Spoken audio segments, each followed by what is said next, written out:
Imagine this. You have been studying English for years. You passed your IELTS with a 7. You read novels in English, you watch American television without subtitles, and you can write a professional email without breaking a sweat. But then you walk into a real conversation, a casual lunch with native-speaking colleagues, a neighborhood barbecue, a job interview that suddenly goes off script and something shifts. Your brain seems to stall. You reach for a word and it refuses to come. Someone cracks a joke, and by the time you have decoded it, the laughter has already moved on. And you stand there thinking, after all this work, why does fluency still feel like it is just out of reach? If you ever felt that particular brand of frustration, that gap between what you know and what you can actually do in the moment, then you are in exactly the right place today, because this episode is about closing that gap and the science behind how that actually happens. Welcome back to the Learn English Lab YouTube channel. It is undeniably one of the most universal and frankly, just the most painful experiences for advanced learners. I mean, that stall, that mental freeze. And both agonizing. Right. That lag where you know you are smart, you know the language, but your mouth simply cannot keep up with your brain. So what we are setting out to do today is completely dismantle the myths surrounding why that actually happens. Yeah, because we are going really deep today into the cognitive psychology, the neuroscience, and, well, the linguistics of adult language acquisition. Absolutely. We have a huge stack of research to get through, and our mission is to tear down these deeply held, often really toxic assumptions people have about learning. It's toxic because people blame themselves, right? Spot on. They think it's a personal failing. But the science tells us that this gap between knowing the language on paper and speaking it fluidly in the real world is absolutely not because you lack some, I don't know, magical innate language talent. Which is such a relief to hear. And we really need to establish that reality right up front. Because for you, the listener, if you are an adult navigating an entirely new life in a place like London or Toronto, Sydney, New York, the stakes here are just incredibly high. Oh, for sure. We are not just talking about passing a university entrance exam anymore. We are talking about basic survival, your identity, and really a sense of belonging. Right. The stakes are the actual texture of your daily life. It's about whether you get that promotion or, get passed over because you just couldn't defend your ideas quickly enough in the boardroom. Yeah, that lag costs people real career opportunities. It really does. And it's about feeling genuine social comfort. Like being at a dinner party and actually participating instead of just hovering nervously by the snack table. It's about feeling at home in your adopted culture. Instead of perpetually feeling like a ghost, right? Like an outsider looking in, totally unable to show people your true personality. That loss of personality, I think, is what hits learners the absolute hardest. Because in your native language, you might be, the funniest person in the room or the most persuasive debater. Definitely. But in English, you just feel reduced to this flatter, simpler version of yourself. So closing this gap is not just an academic exercise. It is the literal process of reclaiming your complete identity in another language. Okay, so before we can talk about how to fix this gap, we have to look at the physical hardware first, the brain itself. Right. We need to banish, once and for all, what might be the single most damaging myth holding adult learners back. And that's this pervasive idea that the window for language learning just slams shut after childhood. The classic too late myth. Exactly, the old too late myth. So what does the neuroscience actually say about this? Well, what's truly fascinating is that leading neuroscientists have spent the last 30 years thoroughly debunking this simplistic critical period narrative. Wait, 30 years. So we've known this is a myth for decades. Pretty much. For a long time, the public assumption, and even the early scientific assumption, was that once you hit puberty, your brain essentially closes the door on genuine fluency, like the concrete sets, so to speak. Right, that you're just stuck. But modern neuroimaging, along with longitudinal data, tells a completely different story. Well, let's talk about the infant brain first, because that's always the comparison that makes adults feel terrible about themselves, isn't it? Oh, 100%. It's the standard benchmark for some reason. We always hear about kids being sponges. And I read some research recently that called the infant brain a genius for language. What is actually happening in a baby's brain that makes it seem so effortless? Okay, so when you learn your first language as a child, your brain is in a state of extraordinary, almost boundless plasticity. But we need to define what that actually means in reality. Right, because kids aren't sitting there studying grammar rules. Exactly. They are, quite literally, drowning in language. A toddler is just joyfully and helplessly immersed in the sounds of their parents, their siblings, the television around the clock. Helplessly drowning in it. That is such a vivid way to put it. But it's true. Every single word, every turn of phrase, every subtle intonation is being etched into these robust, deeply interconnected neural pathways. And it happens through relentless unconscious exposure. They don't have a choice. I mean, their survival basically depends on decoding the noise around them. Undeniably. But here is the critical pivot, and this is where modern science changes everything for us as adults. That plasticity does not just vanish when you turn 18 or 30 or 50. It doesn't. No. The brain's ability to rewire itself, neuroplasticity, does not evaporate. It simply changes its nature. It becomes much more selective and highly deliberate. So adult learners aren't like defying the laws of neuroscience when they become fluent later in life? Not at all. They're simply using a completely different set of cognitive tools. The child's brain is designed to absorb everything indiscriminately. It just takes in all the noise. Right. But the adult brain, it's designed to filter out noise and only learn what is deemed strategically necessary or emotionally highly relevant. Okay, I have to push back here for a second. Go for it. Because if you're telling me my brain is still plastic and the window hasn't closed, why does learning a language at 35 feel like trying to carve marble with a plastic spoon? That's a very fair point. Right. Meanwhile, my friend's 6-year-old just seems to absorb English from the air after living in London for like 3 months. It's the exact frustration every single adult learner feels. But the reason it feels like carving marble is because you are trying to use the child's tools, that unconscious passive absorption in an adult brain that has fundamentally moved on to a different operating system. That's interesting. Yeah, children learn through that sheer, overwhelming volume of exposure and the intense biological pressure of needing to communicate basic needs. Adults, however, possess a cognitive superpower that children completely lack. And what's that superpower? Metacognition. Metacognition. Okay, Yeah. Let's make sure we ground that for everyone listening. That basically means thinking about thinking, right? Spot on. It is the ability to step outside yourself and reflect on your own learning process. An adult can identify their own specific gaps. They can actively seek out patterns. Synergize. Exactly. You can be highly strategic about how you acquire information. A 4-year-old cannot sit down at a desk and say, I'm really struggling with the present perfect tense today. I should probably isolate that and run some drills. Right. A kid just cries until someone figures out they want juice. Yeah. So the adult's superpower is strategy and self-awareness. Strategy, self-awareness, and crucially pre-existing context. Let's dig deeper into that because this is where the adult advantage really shines. Let's do it. Adults already have a fully mature, incredibly complex conceptual framework of the world. You already understand reality. You know what a mortgage is, right? You know what political corruption looks like. Unfortunately, yes. You understand the bitter nuances of a sarcastic joke, and you know exactly what heartbreak feels like. A child is having to learn the actual concept of the world and need the word for it simultaneously. Oh, wow. Okay, here's where it gets really interesting. So if I am learning English as a 30-year-old, I already know the abstract concept of, say, frustration. I've lived it. You know it intimately. Yeah. I don't have to learn what frustration actually is in my soul. I just have to slap a new English label onto an existing, fully formed file folder in my brain. That is the reality of it. You only need to learn the new labels. The underlying conceptual architecture of the universe is already fully built inside your head. There's a massive structural cognitive advantage. It is. And adult learners almost never give themselves credit for it. We spend so much time mourning the loss of the sponge brain that we completely ignore the incredible efficiency of the adult filing cabinet brain. I love that, the sponge versus the filing cabinet.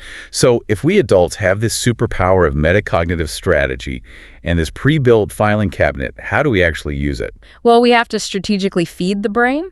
Right. How do we strategically feed our brain the right information to build that fluency? Let's look at a real-world example from the materials we've been reviewing, because this really brings the neuroscience completely down to earth. Absolutely. Let's talk about the case study of Priya. Priya's story is a perfect illustration of this shift. She's a software engineer originally from Chennai who moved to Berlin in her early 30s to work for an international tech firm. And her situation is one that I guarantee thousands of our listeners will instantly recognize. Oh, without a doubt. Because her academic English was phenomenal. On paper, she was an absolute rock star. Totally. I mean, she could read dense technical documentation, write flawless code comments, and give these highly structured, formal presentations to the board with zero problems. Right. The formal, predictable stuff was easy for her. But the moment she was standing around the espresso machine with her international colleagues, trying to have a spontaneous, casual conversation. She completely stalled. It's that lag again. Yeah. I love the analogy used in this research. It was like trying to play jazz when you have only ever practiced rigid scales. That captures the feeling perfectly. The rigid grammatical rules were all there in her head, lined up perfectly. But the spontaneous flow, the improvisation, the ability to react to the natural rhythm of the conversation, that was completely missing. So what did she do? Because her instincts, like most of ours, was probably to think, I'm bad at this. Yeah. I need to study harder. Usually that means buying another grammar book. Right. But she didn't just go buy another advanced grammar workbook, did she? No, she realized that more declarative knowledge wasn't going to fix her problem. Instead, she spent 8 solid months actively listening to about 90 minutes of native English podcasts every single day. Okay, hold on. If you are listening to this deep dive right now on your commute, you might be rolling your eyes a bit. You're probably thinking, I listen to podcasts every day. I listen to the news. I listen to interviews. Why aren't I fluent yet? It's a very common reaction. So what was functionally different about Priya's approach? The profound difference was that she wasn't just having them on as passive ambient noise while she answered emails or folded laundry. It was active, deliberate, strategic absorption. She was using that adult metacognition. Exactly. She would constantly pause the audio. She shadowed the speakers, meaning she physically imitated their rhythm and cadence out loud. Like mimicking them word for word, matching the pitch and the speed. She noticed how natural exchanges flowed, how one person interrupted another politely, or how they used specific filler words to buy time. She paid forensic attention to the intonation. She was basically dissecting the language. Dissecting it, yes. And the results speak for themselves. Within 8 months, her colleagues noticed a massive, undeniable shift in her conversational fluency. Wow. 8 months. They couldn't quite put their finger on what had changed. It's not like she had suddenly learned 1,000 obscure new words, but she was suddenly playing jazz. The lag was gone. The lag was completely gone. She was finally participating in the social rhythm of the office. So what does this all mean neurologically? Why did dissecting podcasts work so much better than studying a textbook for 8 months? Well, it perfectly aligns with a foundational theory in linguistics from the 1980s, commonly known as the input hypothesis. Yeah, let's break that down. This theory posits that deep subconscious language acquisition, the specific kind of acquisition that eventually allows you to speak without mentally translating from your native language first, requires something very specific. Which is? It requires comprehensible input. Comprehensible input. And there is a very famous, almost mathematical formula for this, right? The I+1 concept. Let's really unpack that for the listener because it's a total game changer once you grasp it. Gladly. In this formula, I represents your current exact level of language competence. It's the language you already know and process easily. Okay. The +1 signifies that the input you are consuming needs to be just slightly above that current level. It needs to contain structures, vocabulary, or cultural idioms that you haven't fully mastered yet. Okay, let me try to visualize this. It's almost like a video game leveling system, or maybe weightlifting. Weightlifting is a great way to look at it. Right, so if your current max bench press is 100 pounds, that's your I. If you walk into the gym and try to lift 200 pounds, you're going to get crushed. Yeah, you won't even move the bar. It's totally overwhelming, and you learn nothing. In language terms, that's like a B1 intermediate learner trying to watch a gritty, incredibly fast-paced political drama with heavy regional accents. It just sounds like noise. That is an excellent analogy. You gain no strength from being crutched. Your brain just shuts down and tunes it out. Right. But on the flip side, if you go to the gym and just keep lifting that exact same 100 pounds every single day for a year, your muscles stop growing. You plateau. You don't get any stronger. In language, that's staying on I. That's rereading the same easy textbooks or having the exact same basic conversations about the weather with your barista every morning. You are comfortable, but you are completely stagnant.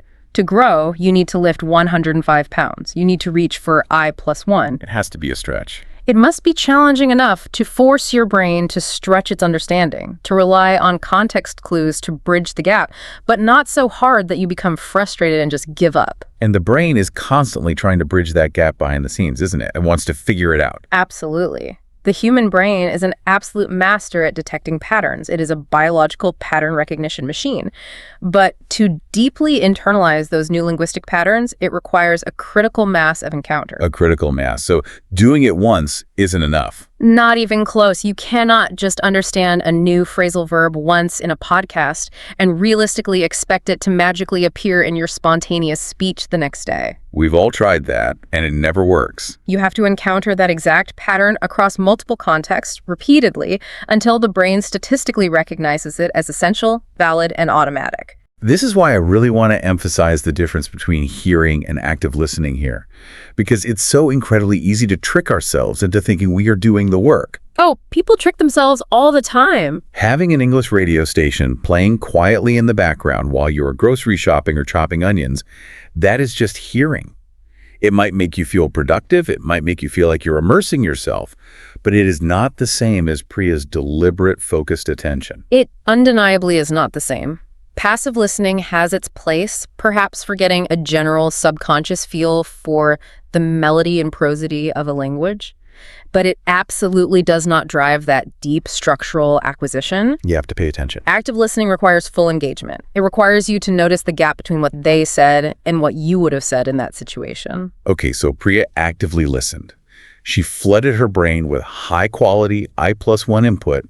She was lifting the right weights at the gym. But eventually, she had to step away from the podcast, open her mouth, and actually speak to her colleagues. And this brings us to a crucial, somewhat uncomfortable pivot in our deep dive today. Yes, the other half of the equation. If someone is doing all this great listening, why is listening alone, even active, brilliant listening, a trap? Why does it keep us from achieving true, real-world fluency? This raises one of the most vital questions in all of language learning, because a huge percentage of adult learners get very, very comfortable in the listening phase. Because it feels safe. It feels safe, you are in control, nobody is judging you. But if we look at the research from applied linguistics, particularly theory surrounding language production, we find the missing half of the bridge. And what's that? The output hypothesis. The output hypothesis. Okay, so the first theory said it's all about what goes in the input. This theory says fluency is equally about what comes out. Absolutely. The core argument here is that producing language, actually forcing yourself to speak it out loud or write it out from scratch, pushes you to notice the gaps in your knowledge in a way that pure listening absolutely masks. How does listening mask our gaps? Because I feel like when I'm watching a really complex movie in a foreign language, I am painfully aware of exactly what I don't know. You might think you are aware, but when you are listening, the surrounding context is doing an enormous amount of the cognitive heavy lifting for you. You can easily fake partial understanding, even to yourself. Wait, fake it to myself, how? Let's imagine you are in a meeting and you hear a native speaker say, "I was absolutely gutted when the quarterly project fell through." Now, you might not know the exact dictionary definition of the slang word gutted. Right. But from their disappointed tone of voice, their facial expression, and the context of a failed project, your brain instantly infers it means sad or disappointed. Yeah, you get the gist of it. You understand the message perfectly. You glide right over the missing word. You nod and smile. We've all done the nod and smile. I survived entire dinner parties in other countries just by nodding, smiling, and saying, wow, at the right cadence. We all have. But that is the trap. Because you understood the sentence, your brain files it away as a success. But when you are the one speaking, the illusion completely shatters. Because I don't have their context to lean on. Exactly. You cannot rely on the other person's context. You are suddenly forced into a state of what researchers call forced commitment. You cannot vaguely gesture at a concept. You have to choose the exact word. You have to conjugate the verb yourself. You have to build the entire architecture of the sentence in real time. You can't just nod and smile in your own sentence. You actually have to build the bridge while you are walking on it. And that specific moment of forced commitment, when you reach into your brain for an expression you know you have heard a dozen times, but you have never actually used yourself, and you realize it's not fully there. Oh, I hate that feeling. It creates a very distinct, very sharp kind of cognitive discomfort. I know that discomfort intimately. It is that slight panic, the mental scramble, the heat rising in your cheeks when everyone is looking at you and the word just completely evaporates. Yes, that exact feeling. So basically what you're telling me is that if I am not sweating a little bit in my conversations, I am not actually learning. Do we really have to suffer to earn our fluency? I wouldn't necessarily frame it as suffering, but yes, you absolutely must experience cognitive discomfort. It is non-negotiable. Non-negotiable, wow. Smooth, effortless, perfectly comfortable conversations about topics you already know backwards and forwards. They do not forge new neural pathways. Discomfort is the forge. That makes sense, but why? Why does the brain need the stress? There is a profound biological reason for this, revolving around a concept called salience. Salience, that's a great word. Let's break that down for the listener because understanding salience changes everything. Neurologically speaking, salience refers to how much a specific event or piece of information stands out to the brain as being significant enough to keep. Significant enough to keep. Okay. Our brains are incredibly energy efficient. They actively want to forget as much useless data as possible to save energy. We only convert things to long-term memory if they carry emotional, physical, or cognitive weight. Right. If I'm just reading a list, the brain doesn't care. Exactly. When you are sitting alone on your couch, passively reading a vocabulary list, your heart rate is resting. The emotional stakes are zero. Your brain is not convinced this matters for your survival. But when you are outputting, Everything changes. Imagine you are looking your boss in the eye, trying to make a persuasive point, and you attempt to use a new, sophisticated idiom, but you stumble slightly. oh, the horror. You mispronounce it or use the wrong preposition. What happens? Your heart rate immediately spikes. You feel a tiny, sharp rush of adrenaline. You feel slightly embarrassed. The stakes are suddenly very, very real. The stakes are intensely real, and in that precise moment, your brain acts like a massive biological spotlight, highlighting that exact linguistic failure. Because it thinks we're in danger. Sort of. That entire feedback loop, the slight anxiety, the mental stretch, the split-second reaction on your boss's face, it registers in the amygdala and the hippocampus as a highly salient, emotionally charged learning event. It's literally leaving a mark. The brain effectively screams, "This mistake just threatened our social standing. This matters for our survival in the tribe. Do not forget the correct word next time." Wow. Okay, that is a massive paradigm shift.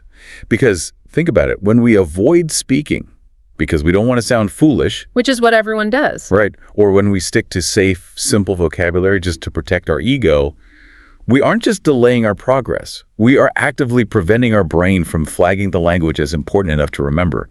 We are starving our brain of the adrenaline it needs to encode the memory. You have hit the nail on the head. Understanding salience completely changes how you view your own mistakes. They are no longer embarrassment. What are they then? They are the required chemical triggers for neuroplasticity. That is so incredibly freeing. Okay, so let's say a listener is doing all of this hard work. They are actively listening, like Priya, analyzing the rhythm. They are pushing themselves to speak, fully embracing that cognitive discomfort, sweating a little bit in their daily meetings, triggering that salience. They are doing everything right on paper. Exactly. They are mastering the mechanics of input and output. But our research points out that there is an invisible, almost insidious layer to real-world conversations that can completely derail your fluency, even if your grammar is technically flawless and your vocabulary is huge. You are referring to the cultural code. Yes, because language is not just a math equation. It is not a neutral objective code where word A in your native language perfectly equals word B in English. It absolutely is not. Language is a social artifact. It is a living, breathing set of cultural agreements. And the way it functions changes dramatically depending on what city you happen to be standing in. This is a layer that often gets completely neglected in traditional textbook-driven study. We treat culture as an afterthought, like a fun little trivia section at the back of the book. Right, like learning about traditional foods or holidays. But developing cultural fluency is not some optional extra credit bonus chapter. It is the entire game. If you misunderstand the underlying cultural cues, you end up experiencing this incredibly painful cognitive lag in real time. Because you're translating the words, but missing the point. Precisely. You are translating the dictionary words perfectly in your head, but you are completely missing the social meaning, which means your response will be totally miscalibrated. Let's walk through the specific regional nuances mentioned in our sources because these are brilliantly accurate and they cause so much chaos for learners. Let's start with American English. American English, particularly in professional and social settings, is generally characterized by a strong, almost compulsory lean toward directness, forward-looking optimism, and a very specific kind of enthusiastic informality. Enthusiastic informality. Yes. Like walking into a corporate office on a Monday morning and the CEO, who you barely know, claps their hands and says, "Hey guys, awesome to see everybody. I'm super pumped about this quarter. Let's dive right in." That is the exact tone. It's high energy and very egalitarian on the surface. And you have to understand, for an advanced learner coming from a culture that highly values strict hierarchy, formal modes of address, and reserved stoic emotion. Like certain East Asian or Eastern European cultures, for example. Yes. For them, that overwhelming American enthusiasm can feel genuinely shocking. It can feel deeply unprofessional, superficial, or even insincere. Right. They might be thinking, why is the CEO acting like a camp counselor? Is this a trick? And if they try to artificially match that enthusiasm without naturally feeling the cultural rhythm, it comes off as robotic or mocking. It causes a massive freeze. Because they're fighting their own cultural instincts while trying to speak English. Exactly. Now, contrast that bright, enthusiastic directness with British English, which is frankly an entirely different sport altogether. Oh, British English. I joke about this all the time with friends who move to London. The absolute cold sweat panic of trying to decode British understatement in real time during a serious meeting. British English operates on a highly complex, almost invisible system of understatement, self-deprecation, and implication. It is an art form of reading the negative space of the conversation. The negative space, meaning what they don't say. Yes. What is not being said is often much more important than the words themselves. Let's role play this because the example in our source is spot on. Imagine an advanced learner has just presented a massive proposal to their British team. If a British colleague nods and says, "Not bad at all," what are they actually communicating? To a literal translator, not bad means mediocre. It means it could be better. But in the British cultural code, not bad often means it is absolutely excellent. They are thrilled. Right. And conversely, and this is where careers actually get derailed, if you pitch a wild new idea and your British manager leans back, squints, and says, well, that is quite interesting. Oh no, that is a linguistic trapdoor. It is. Because if you take quite interesting literally, your brain translates it as, they are interested, I have their support, I should keep talking. When in reality, there is a very high probability they find your idea deeply dull, wildly inappropriate, or entirely unworkable. So it's basically a polite rejection. Quite interesting is often a culturally mandated mechanism for killing an idea without initiating direct conflict. That is the cultural lag in action. You understood the vocabulary perfectly, you aced the grammar, but you failed the cultural translation, and now you're talking for 10 more minutes while the entire room cringes. It is a painful disconnect. And then, of course, to complete the picture, we must look at Australian English, which adds yet another distinct, highly challenging layer for the learner. What is the defining characteristic of the Australian cultural code? I always hear it's very relaxed. It appears relaxed, but it has strict unwritten rules. Australian workplace and social culture places a massive premium on egalitarianism and self-deprecating humor. Meaning you can't be arrogant. Specifically, taking yourself too seriously or attempting to assert too much formal authority is viewed as a major social misstep known as the tall poppy syndrome. You have to be able to playfully mock yourself. Okay, so that's the psychological layer. What about the linguistic layer? On top of that, there is a severe linguistic hurdle. The cultural tendency to heavily compress words and alter vowel sounds, shortening almost everything to create a sense of mateship and informality. Right. You don't go to the gas station in the afternoon for breakfast. You go to the servo and the arvo for brekkie. It creates a linguistic environment that can genuinely baffle even C2 level advanced learners. The speed and compression are staggering. It's like learning a completely different dialect. If you do not understand that a colleague teasing you about your presentation is actually a gesture of affection and inclusion, and if you do not tune your ear to decode those compressed vowels, you will feel entirely alienated at a neighborhood barbecue, regardless of your perfect IELTS score. It's like learning a secret handshake. So fluency isn't just knowing the words, it's cracking the cultural code that governs how those words are deployed. Without a doubt, language is culture. They cannot be separated. Okay, let's transition slightly. We've talked about the waking hours. You have actively listened, you have pushed yourself to output and embrace the sweaty palms of cognitive discomfort. You've put in the work. You have successfully navigated the treacherous maze of British understatement and American enthusiasm. You have survived the day. You are exhausted. What actually happens to all this hard-won language when you finally close your eyes at night? This brings us to one of the most remarkable and often most neglected, invisible mechanics of language learning. We have to talk about the neuroscience of sleep. I love this part. Because sleep sounds so incredibly mundane. It's the most basic human advice. Get your 8 hours. We've heard it a million times since childhood. Right, it feels like a cliche. But what is mechanically, biologically happening in the brain of an adult language learner while they are unconscious? To understand this, we first have to fully appreciate that language learning is, at its core, a memory task of staggering, monumental complexity. Because of the sheer volume of data. Think about what we've discussed today. You are dealing with thousands upon thousands of data points. Vocabulary, syntax rules, subtle cultural cues, micro-expressions, vowel compressions. During your waking hours, you are gathering all this raw, chaotic material. Okay. But the crucial thing to know is that during the day, these new memories are incredibly fragile. Fragile meaning they could easily be overwritten or forgotten. Exactly. They are held in short-term storage networks that are highly vulnerable to interference. But when you go to sleep, specifically when you enter the slow wave and REM stages of sleep, your brain goes to work like a night shift librarian. A night shift librarian, what are they doing? The hippocampus, which is the brain's primary memory processing center, begins to literally replay the experiences of the day. Replay them. Like hitting rewind on a tape. On a literal neurological level, yes. It reactivates the exact neural patterns associated with that new phrasal verb you struggled to use in your meeting, or that subtle British joke you finally decoded. That is wild. It's practicing while I'm asleep. And as it replays these patterns over and over, it begins the biological work of consolidation.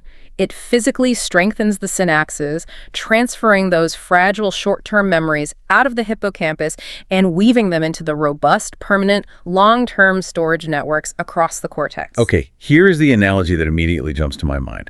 Sleep is exactly like hitting the save button on a massive, complex document on your computer. That is a brilliant way to picture it. You can spend 12 hours typing up this brilliant, incredibly dense essay, which represents your daytime language practice, your active listening, your high-stakes conversations. But if you just slam your laptop shut at the end of the day without hitting save, it's just gone. That is a highly accurate, very sobering analogy.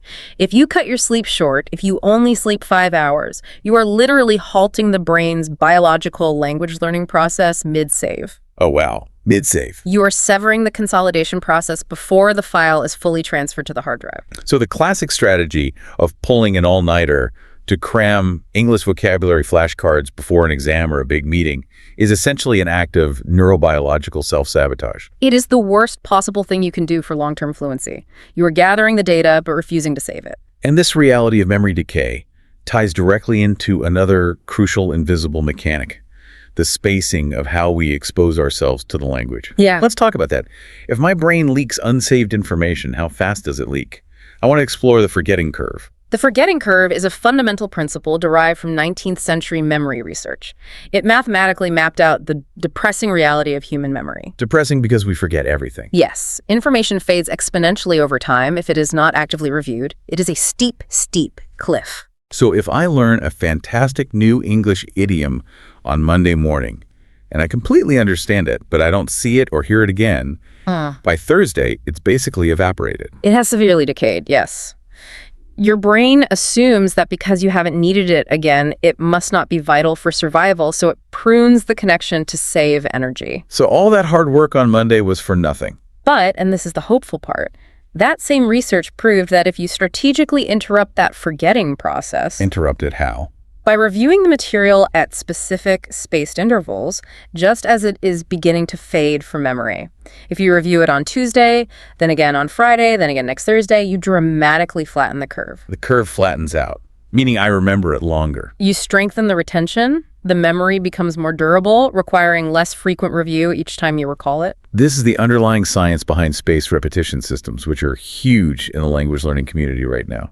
Things like flashcard apps that schedule reviews for you. It is. Spaced repetition proves why returning to the exact same expressions over and over in varied contexts, hearing a phrase in a podcast on Tuesday, forcing yourself to use it in an email on Wednesday, and stumbling over it in a conversation on Friday is infinitely more effective than a massive, unsustainable 10-hour weekend cramming session. Because cramming is just one massive exposure event. The brain says, wow, that was a lot of data, but it only happened once in my whole life, so I don't need to hold on to it forever. That is the reality. You need spacing to prove to the brain the information is recurrent, and you need sleep to physically build the neural pathways. They are the twin invisible architects of your fluency. Okay, so if memory is solidified through spaced repetition and sleep, the next logical question the listener is probably screaming right now is, what exactly should we be focusing our energy on memorizing? This is where people get really lost. Because I know so many advanced learners who are utterly convinced that their only barrier to fluency is a lack of vocabulary. They constantly tell themselves, if I just memorized 10,000 more obscure words, if I just knew the specific word for everything, I wouldn't freeze up. That is perhaps the single most common and most tragic trap for advanced learners. They become hoarders of vocabulary. Vocabulary hoarders. They obsess over flashcards of rare adjectives and obscure nouns. But the linguistic science points in a completely different direction regarding what actually causes fluency. Let's blow the listener's mind a little bit here. Tell me about the 500-word rule, because when I first encountered this data, it completely changed how I view conversation. It is a truly stunning piece of data derived from corpus linguistics. Hold on, corpus linguistics. For anyone walking the dog right now, let's ground that. What does that actually mean? Are we talking about researchers analyzing a giant database of words? Yes, essentially. Corpus linguistics involves analyzing massive computerized databases of real-world natural language, thousands of hours of recorded phone calls, casual conversations, television transcripts, everything. So how people actually speak in the real world. Exactly. And what the researchers found when they crunched the data on spoken English is staggering. The 500 most frequently used words account for approximately 75% of all everyday spoken conversation. Wait, 75%? 3/4 of everything we say to each other every single day is built from a 20 pool of just 500 words. Yes. Words like go, do, have, get, make, good, way, time, the structural glue of the language. That is unbelievable. And here's the crucial takeaway. If you are an advanced learner, if you are at a C1 or C2 level, if you are listening to this deep dive right now and understanding the complex points we are discussing, you absolutely, without a doubt, already know those 500 words. You have known them for years. Right. No one listening to this is failing to conjugate the verb to be or forgetting the word have. No. So if I already know the words that make up 75% of the conversation, my problem isn't the lack of vocabulary. I am hoarding the wrong thing. So what actually is my problem? Why do I still freeze? Your problem is the profound structural difference between declarative knowledge and procedural knowledge. Okay, let's break these two concepts down very clearly, because this is the absolute key to the whole mystery. What is declarative knowledge? Declarative knowledge is knowing that something is true. It is factual, conscious recall. It is textbook knowledge. Like trivia. Exactly. You know that the past tense of the verb go is went. You know that in English we say make a decision instead of do a decision. You can declare the rule if someone asks you on a written test. Right, it's like knowing the capital of France is Paris. It's a static fact sitting in a file folder in my brain. I can retrieve it if I have time to think. And what's procedural knowledge? Procedural knowledge is knowing how to do something, and crucially, doing it automatically, without conscious thought. It is the ability to deploy that knowledge in real time, reflexively, under pressure. It's like muscle memory. Muscle memory for your brain. Okay, let's use the tennis analogy from our research, because I think this perfectly physically illustrates the frustration advanced learners feel when they stall out in a conversation. It really does. Think of a professional tennis player in the middle of a high-stakes rally at Wimbledon. The ball is coming at them over the net at 100 miles an hour. It's incredibly fast. In that fraction of a second, as they prepare to hit a forehand, they are not consciously thinking about their declarative knowledge of tennis physics. Right. They aren't standing there having an internal monologue. Okay, the ball is approaching at this trajectory. I need to bend my knees exactly 15 degrees, rotate my hips to the left, loosen my grip on the racket handle by 10%, and follow through over my shoulder. If they stop to consciously process those rules, the ball would already be past them. They would lose the point instantly. The lag would defeat them. The mechanics of the swing, the angles, the grip, the timing have been practiced so deeply into their nervous system that the declarative rules have transformed into procedural reflexes. The mechanics operate entirely below the level of conscious attention. And because the how is automatic, their conscious mind is freed up to focus entirely on the what. Exactly. They are thinking about strategy, they are looking at where their opponent's weight is shifted. They are looking for the open corner of the court. Oh, this maps so perfectly to speaking a language. This is the exact anatomy of the conversational freeze. It's exactly the same mechanism. When you are stuck relying on declarative knowledge, you are standing in a boardroom, a colleague asks you a complex question about a project, and your conscious brain starts scrambling. Okay, I need to sound professional. Do I use the present perfect or past simple here? Wait, what's the correct preposition to follow advocate? Is it advocate for or advocate to? And by the time you have consciously constructed the perfect, grammatically flawless sentence in your head, the conversation has already moved on. Someone else has answered. That is the lag. You are standing on the court trying to consciously build a forehand while the ball flies right past your head. That is the perfect way to frame it. So the ultimate goal for the advanced learner isn't hoarding more vocabulary. The goal isn't learning more obscure grammar rules. The goal is moving the rules you already know from the slow, clunky declarative storage into lightning fast procedural reflex. Yes. Linguists call this specific process automatization. It is the shift from conscious acquisition to unconscious reflex. Automatization, I love that word. It sounds like turning yourself into a fluent machine. And closely connected to that is another beautiful, highly descriptive term researchers use, internalization. When you truly internalize a language structure, you no longer feel like you are retrieving it from a dusty textbook in your mind. It simply emerges from you. It emerges instinctively. I love the physical imagery the research uses here too. The phrase reach for a word. It's very evocative. It highlights how speaking a language isn't just cold data processing. It feels almost physical. When you are in a heated debate, you physically extend your mind toward a concept. You don't mentally look it up in a dictionary. You reach for it like a tool on a workbench. And when a word is fully internalized, when it is procedural, that tool is already right there in your hand the moment you reach for it. You don't even have to look down. Okay, this is the million-dollar question. Knowing the science of automatization, neuroplasticity, salience, and sleep is incredibly empowering. It takes away the shame. But how do we actually get there? We have to apply it. How do we translate this lofty neuroscience into a Tuesday morning routine? What is the concrete action plan to forge this fluency starting today? We can start with a very specific, highly practical diagnostic tool. And I want to encourage you, the listener, wherever you are right now, to do this exercise with us. Walk us through it. Let's do a little guided diagnostic. I want you to mentally scan back over the last few weeks and recall a recent high-stakes conversation in English where you felt you truly struggled. A painful memory. Maybe it was a job interview where you felt you rambled. Maybe it was a difficult phone call with a client. Or maybe it was just trying to tell a funny anecdote at a dinner party and you lost the punchline and you felt that hot flush of embarrassment. Bring that memory up. And let's be clear, do not judge yourself for it. Do not let the shame take over. Just observe it objectively, like a scientist looking at a slide. That is vital. Notice the specific gaps in that memory. Where exactly did you freeze? What precise concept or emotion were you trying to express when the words stubbornly refused to come? Were you struggling to narrate a sequence of events in the past? Were you trying to soften a criticism but couldn't find the polite modal verbs to do it? Why are we dwelling on this painful, embarrassing memory? Most people want to repress those moments. Because that memory is not a symbol of your inadequacy. It is a highly precise, personalized diagnostic X-ray. It is showing you specifically where your procedural knowledge is lagging behind your declarative knowledge. Oh, that is brilliant. So instead of waking up and saying, I need to study English today, which is overwhelmingly broad, you say, my diagnostic memory showed me that I freeze when I try to politely disagree with authority figures.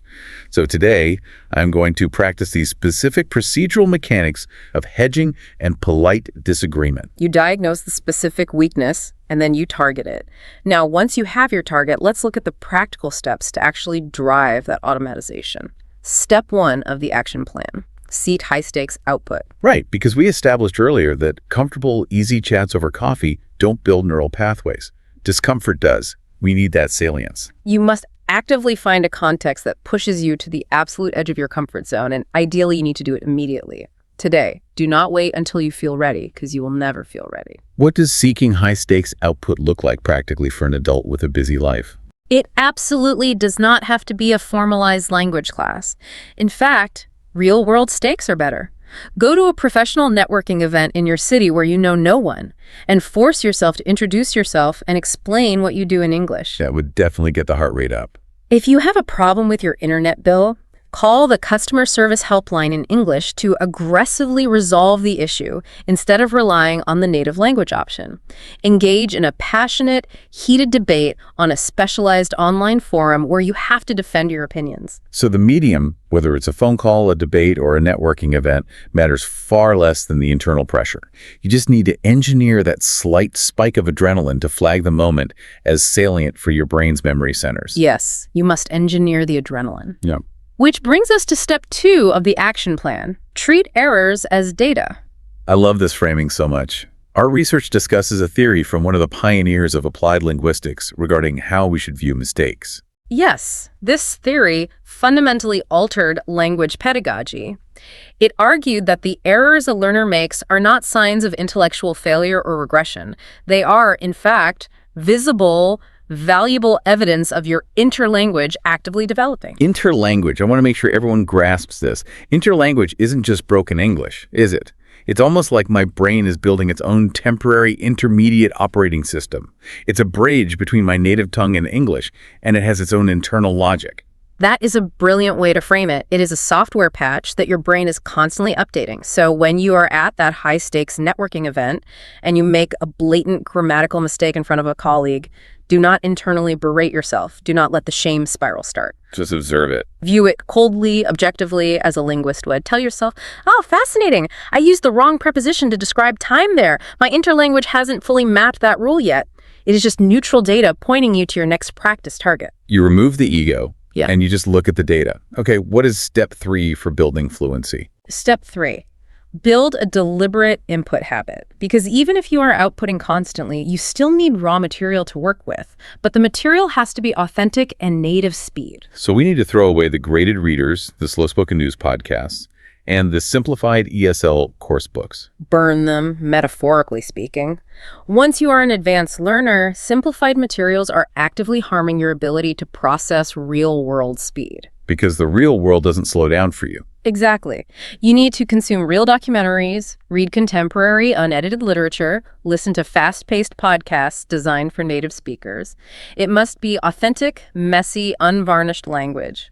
That is the only way to provide that genuine I+1 challenge that forces the brain to stretch. We have to practice for the actual speed of the tennis ball, not the slow-motion replay. Well said. And finally, step 4. This is the one I think will change listeners' lives immediately.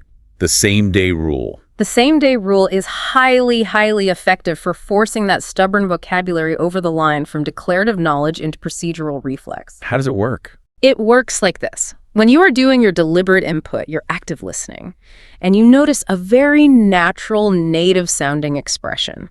Let's say you are listening to a business podcast and you hear someone naturally say, let's put a pin in that for now. Do not just write it down in a dedicated vocabulary notebook and close the book. Because the vocabulary notebook is where good intentions go to die. We all have notebooks full of phrases we never use. They are absolute graveyards for declarative knowledge. The same-day rule dictates that you must forcefully engineer a situation to use that specific new expression that exact same day before you go to sleep. How do you force it if it doesn't naturally come up? Like if nobody is talking about putting a pin in things. You manufacture the context, write it in an email to a colleague, even if you have to slightly steer the topic to make it fit, force it into a casual conversation over coffee. If you work from home and speak to no one, say it out loud to yourself in the car while imagining a scenario. Just to get the physical rep in. You need to physically feel the weight of that phrase in your own mouth. And you need to deploy it in multiple, slightly different contexts until it stops being a neat piece of trivia you memorized and starts becoming an automatic reflex. You feel its weight in your mouth until you don't even have to think about it anymore. You shift from a student who remembers the rules to a speaker who simply says things. That's the ultimate goal. And honestly, watching that shift happen in yourself, feeling a complex sentence just roll off your tongue without you having to pre-assemble it, is the most deeply rewarding part of this entire journey. It is the moment when the language ceases to be an academic subject and truly becomes an extension of yourself. This has been an incredibly dense, practical exploration. Let's take a breath and recap the massive amount of ground we have covered today.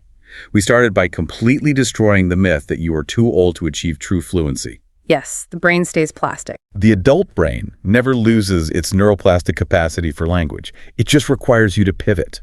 Yeah. You must use your metacognitive strategy instead of relying on the helpless childhood absorption you no longer have. And we established that fluency is not a vocabulary contest. The 500-word rule proves you already possess the foundational building blocks. Hoarding more words will not cure the lag. Right. The real work, the heavy lifting, is automatization. It is the painful, necessary process of turning declarative facts into procedural reflexes. And you do that by balancing active, challenging input with pushed, uncomfortable, high-stakes output. Yep. You have to speak when the stakes are real, and you have to let the adrenaline work for you. Furthermore, you must respect the invisible mechanics of fluency, navigating the cultural nuances that carry the true, unwritten meaning of the words, and fiercely protecting your sleep and space repetition, which is where the brain actually physically wires your new identity into place. It is so incredibly empowering when you lay the science out like that. It removes the mystery, the superstition, and most importantly, the self-doubt. It is just biology and strategy. I want to leave the listener with a final, slightly different thought to ponder as we wrap up today. Let's hear it. We are entering an era of incredibly sophisticated AI translation. Very soon, you will be able to put an earpiece in and have real-time, flawless translation in any language without any effort. Which sounds amazing, but also kind of threatens language learning. Right. So why put ourselves through all this cognitive discomfort? Why sweat through the lag? Because, as we've learned from the science today, learning a language is not merely a utilitarian transfer of data. It is not just about getting the coffee order right. It's deeper than that. It is the profound biological process of wiring another culture's worldview, their humor, their soul, directly into your own nervous system. An earpiece can translate the vocabulary, but it can never give you the procedural reflex of truly belonging to another culture. That has to be built neurochemically by you. You have to build the bridge yourself if you want to walk across it. Every single time you find yourself stumbling in a conversation, every time you reach for a word and feel that awkward silent gap, remember that you are not failing. You are actually standing in the exact neurological moment where fluency is being forged. That discomfort is not a sign of your inadequacy. It is the physical, biological proof that your brain is growing. We will be here next week with another deep dive into the science of learning. Until then, keep reaching, keep practicing, keep going. And please remember to like, share, and subscribe to this YouTube channel.